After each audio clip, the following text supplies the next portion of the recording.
Get into this car if you wanna feel chuffed. Get into this car if that's enough.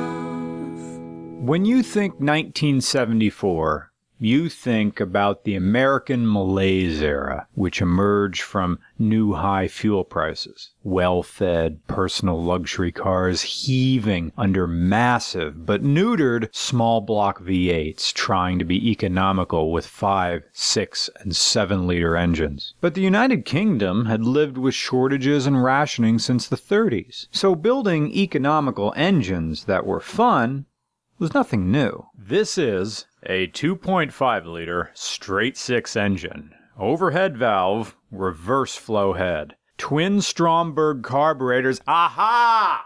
This isn't a real TR6. As if the left-hand drive wasn't a clue. All USA examples are designated the TR250.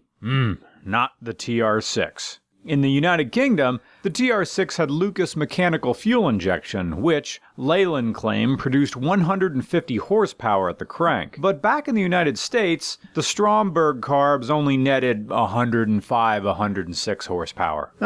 This is the price we pay for a gallivanting foreign policy. Crap versions of your good cars. But we want to be like you, United Kingdom, so we'll keep saying TR6. I don't know how far into the combustion chamber these valves are pushing. My guess is not much, because the Triumph 2.5-liter inline-6 idles like a vacuum cleaner.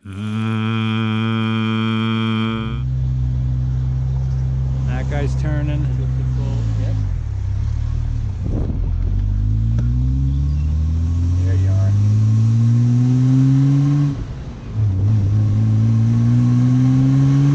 You know, it idles great, and it does rev freely, but unlike cross-flow heads, it can't get the exhaust gases out quick enough. This is a reverse flow head, which means the intake and exhaust ports are on the same side of the engine. Do you remember that shuttle run you had to do in elementary school? It was the whole name of the game.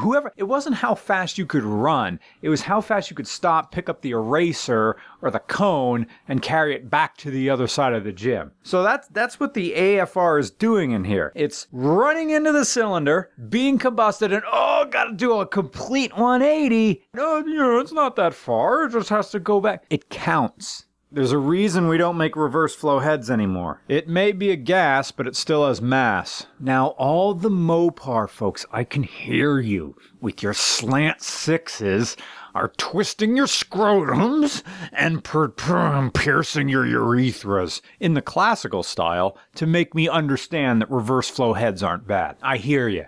And even Ford made that 300 cubic inch straight 6. And the original AMC designed Jeep engine, that precious 4-liter that's in all the Wranglers from the 90s. Yeah, that's reverse flow head, and I hear it, you love it that well. But reverse flow heads don't really rev. What they do is sort of find a general acceleration area, but you can't really get them on cam, unless you dump tons of money into them. Driving impressions. First off, electric overdrive. In the 1970s, a little bit into the 60s, the overdrive gear wasn't counted as part of the transmission. And maybe you heard your parents say things like, it has a 4-speed plus overdrive. Or maybe you watched old episodes of The Price is Right, and when they announced, "You can win this, a new car!" And then Roddy comes on and he says, "It has a 4-speed plus overdrive," in California admission. What they're doing is adopting a old-style way of talking about transmissions into modern senses. Even Ford was doing that in the 90s with the AOD transmissions. They were considered 3 speeds plus overdrive, to the point that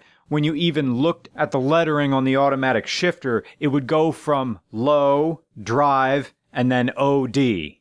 They were 4-speed transmissions, but here's how people got to that thinking. This is a 4-speed manual transmission with an electric overdrive that's separate from the transmission. It's almost like a gear vendor's. What you do is you go 1 to 2, 2 to 3, 3 to 4, and then you take your hand off The gear shifter hand goes on to a separate stalk on the steering column, and then your revs drop about 200 RPM. Your fifth gear is on the column. Is it a gear? Not really, because it can be engaged in third gear as well. It's sort of an extra gear set on the end of the transmission, or perhaps inside the transmission. Jeep guys know what I'm talking about. This is like a high and low range. Although, this is really high and extra high. It was an option too, not all TR6s had these. Steering is very immediate, but the narrow body makes hard cornering feel dicey. The tires feel as if they're skip sliding on the asphalt when you take hard turns. Braking is wooden. It does stop, but it lacks any brake bite to it. The brakes feel like a used Huffy mountain bike, and it's hard to find that happy spot in the rev range. There's no zippy on cam feeling. When I was driving it, I found myself keeping it in third gear with the overdrive on, and then I would switch off the overdrive to power out of a corner or climb a hill, because it was faster than shifting gears. Because second gear felt too short for the momentary straights on these back roads of farmland New Jersey. That doesn't mean I wasn't having fun. I was having lots of fun. I felt driving this the same as I did in the Falcon. I felt like a good person arriving to be thanked for something. People wave at you, and they like you already, and they don't know about your faults. History time! Welcome to 1974, when America was in turmoil. Richard Nixon resigned from the presidency, leaving us with a guy nobody voted for. Inflation raised the prices from everything from food to gas, and it got so bad that the government imposed a nationwide 55-mile-an-hour speed limit to cut back on fuel consumption. It was the 70s, and smaller cars were in. So why was it not surprising to learn that the Triumph TR6 was one of the hottest imports for its era in the United States? AMC Gremlin! The Triumph TR6 is the British car of the 1970s, a fine bit of How's Your Father manufactured from 1969 and 1976, or the time it took for the second Doctor to become the fourth Doctor. Of course, I say it's a British car, but the truth is that out of the 94,619 that were made, only 8,370 were sold in the UK market, because this thing had huge international demand. So much so that by the end of its run, the TR6 was the best-selling of all the TR models up until that point. And it's not always the case that a car becomes more popular with each successive generation, but that's what happened here. As the TR7 became even more popular than the TR6, it aimed to give you that British experience, to transport you to the south of Kent and its rural pubs that smell of England, in the way a county fair smells like cholesterol. You see, to compete with sporty roadsters of the time, Triumph produced the TR, with the TR6 Bullet being the first TR the world would see at the 1950 Paris Auto Show. Basically, when work was finished on the Triumph 20TS, or what would be unofficially called the TR1, the car was a complete disaster. Standard Triumph chairman Sir John Black had British Racing Motors development engineer Ken Richardson to test the car, only for Richardson to describe it as a death trap. That was the most bloody awful car he'd ever driven. It was due to an underwhelming 80-mile-an-hour top speed and a suspension that directed the wheels every which way but down. But the difference with Sir John was that he didn't take the criticism personally. Instead, he hired Richardson to give the car a new engine and a new tune that was more in line with the capabilities of a proper performance car of its era. He also altered the suspension and added larger brakes along with rear springs and shocks. This became the TR2, and from there Triumph was ready to roll. Triumph TR6, for the American man who's only now finding out that Mike Myers played Dr. Evil as well. TR6,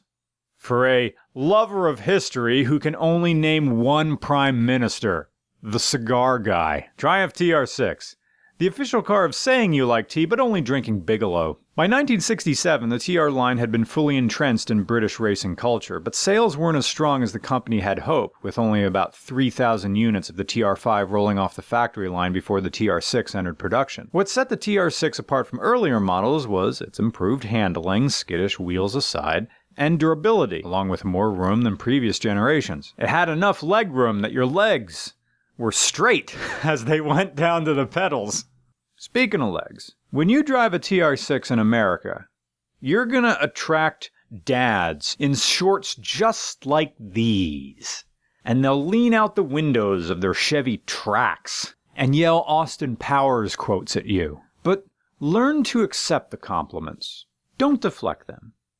If a feral dad makes dad jokes with you, it just means it trusts you. So return with a, "We'll fight them on the beaches," or give him a, "Hello, love." Or don't even do that. Just look at the dad, say, "For the Queen," and then vomit out the side of the car. And don't even wipe your mouth. Look at him and say, "Coventry." The dad will approve and give you a hearty, "Yeah, buddy." The TR6 or TR250 is a cel-shaded version of what Americans think the UK is. It's like we think you all roll around in these and original Minis, just like you think we all roll around in Mustangs and Silverado. Nope. It's Hondas for both of us. The TR6 is automotive Marmite. When you have a taste for it, nothing hits the spot quite like it, even though this TR6 is a shadow of the real thing. Even as it perfectly represents what it was, an import version. It reflects the popularity of a car that had higher demand in foreign markets than it did in its own.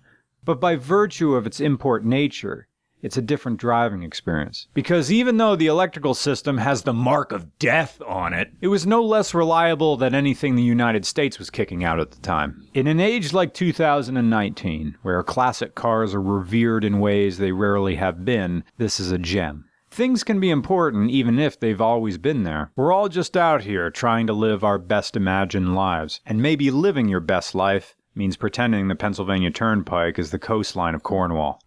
Hit the road, we're driving British hits. Will I ever own the Triumph TR6? Cause I'm tapping on the screen. I'm waiting on an import. Oh, I like my jams and jellies extra sweet. And I make some tea for Coronation Street. Cause I'm just another Anglophile who's waiting on an import. Oh, can anybody see me driving this TR6 British Leyland?